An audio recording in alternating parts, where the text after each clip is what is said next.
She tried to trade her body for shelter. The human gave them love instead.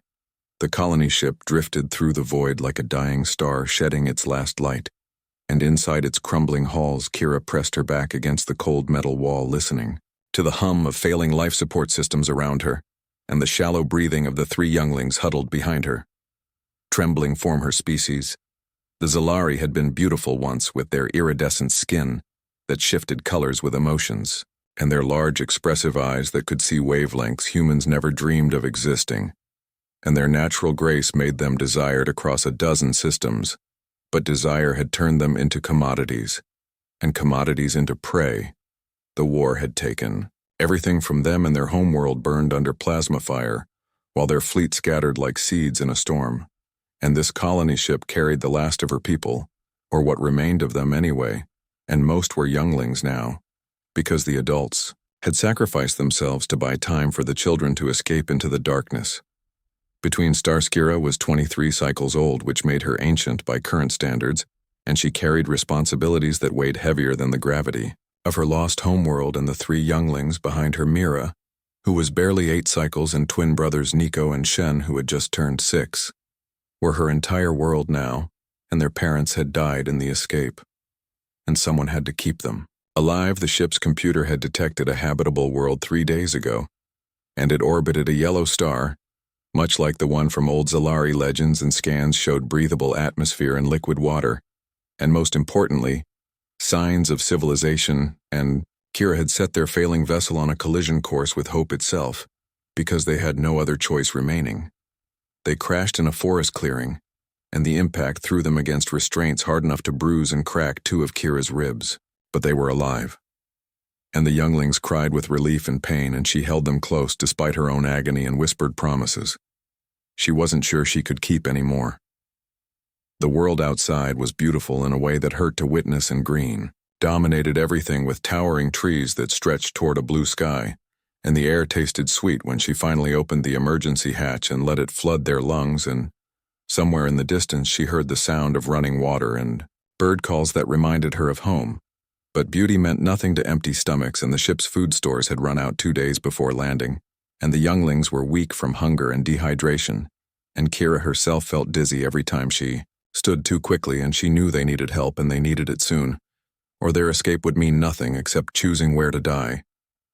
She saw the smoke rising from beyond the tree line that evening, and where there was smoke, there was fire, and where there was fire, there was intelligent life, and she gathered what little remained of their supplies and took the younglings by their small hands and led them toward what she hoped would be salvation. The human settlement was small, and maybe 30 structures of wood and stone arranged in a loose circle around a central square, and lights glowed warm in windows as the sun set, and Kira's translator implant picked up fragments of conversation and laughter drifting on the evening breeze, and her heart ached with desperate longing, because this looked like safety. She knew what she had to do, and her species had value in certain circles, and their beauty made them desirable to collectors and slavers and wealthy beings across the galaxy, and she was no naive youngling herself. And she understood the currency of flesh in a cruel universe. Kira had seen it before on trading stations, and in the dark corners of spaceports where Zalari, who had lost everything, made deals with their bodies to survive another day.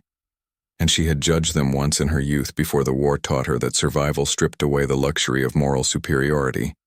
She approached the largest building, which appeared to be some kind of gathering hall, and warm light spilled from its windows, and she could see figures moving inside, and her hands shook as she smoothed down her torn clothing and tried to make herself presentable, despite the dirt and blood and exhaustion.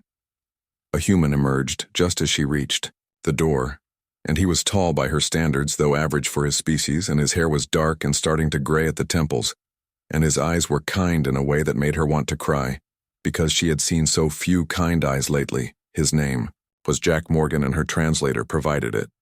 As he introduced himself, and his gaze moved from her face to the 3 younglings clinging to her legs, and then to the smoke rising from the forest where their ship had crashed. "I need shelter," she said, and her voice came out smaller than intended, and "we need food and water and medical supplies if you have them, and I can pay." Jack studied her for a long moment, and his expression was unreadable, and she saw him taking in her torn clothes and her visible ribs and the way the younglings swayed with exhaustion, and finally he nodded slowly, and gestured toward the hall. "Come inside." "First," he said, and his voice was gentle, "and we can discuss payment after you have eaten." The hall was warm and filled with the smells of cooking food, and several other humans looked up as they entered, and their expressions ranged from curiosity to concern. And one woman with silver hair immediately stood and approached with purpose. "This is Dr. Helen, who served as the settlement's healer."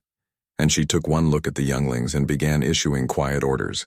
And soon Kira found herself seated at a long wooden table with steaming bowls of soup placed before each of them, and the younglings ate, with desperate hunger while she forced herself to go slowly.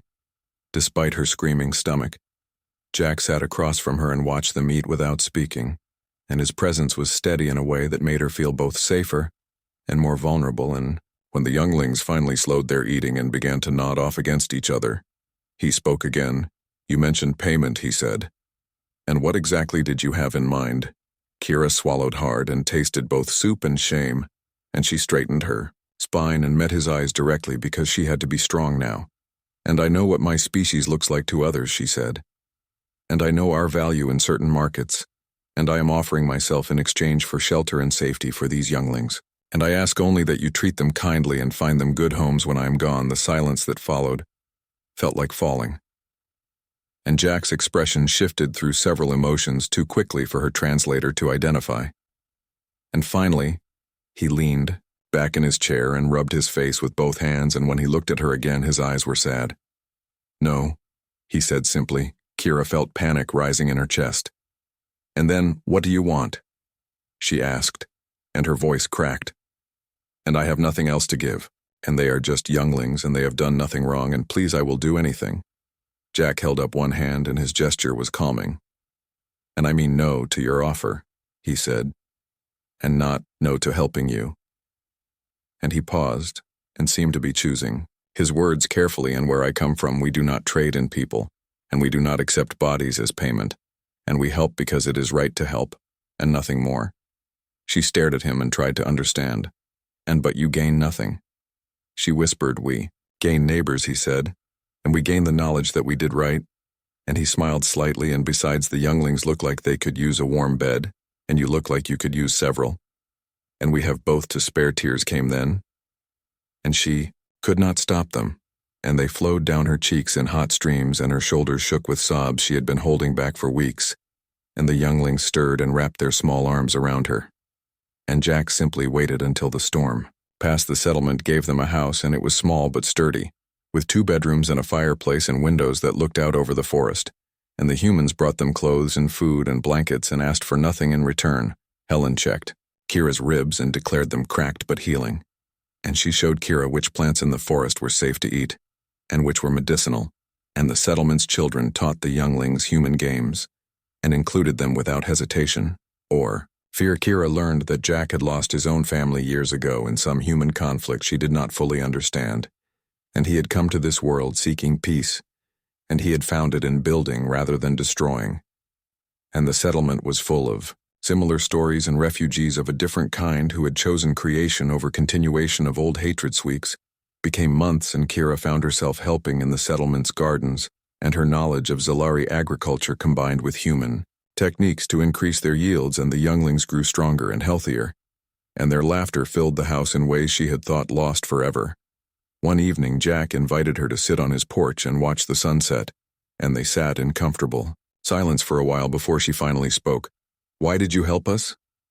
she asked. "And you could have turned us away or demanded payment or taken advantage, and why did you simply give?" Jack was quiet for a moment and watched the sky turn orange and gold. "And because someone once helped me when I had nothing," he said, "and because kindness is not a transaction, and because those younglings deserved better than the universe was offering them."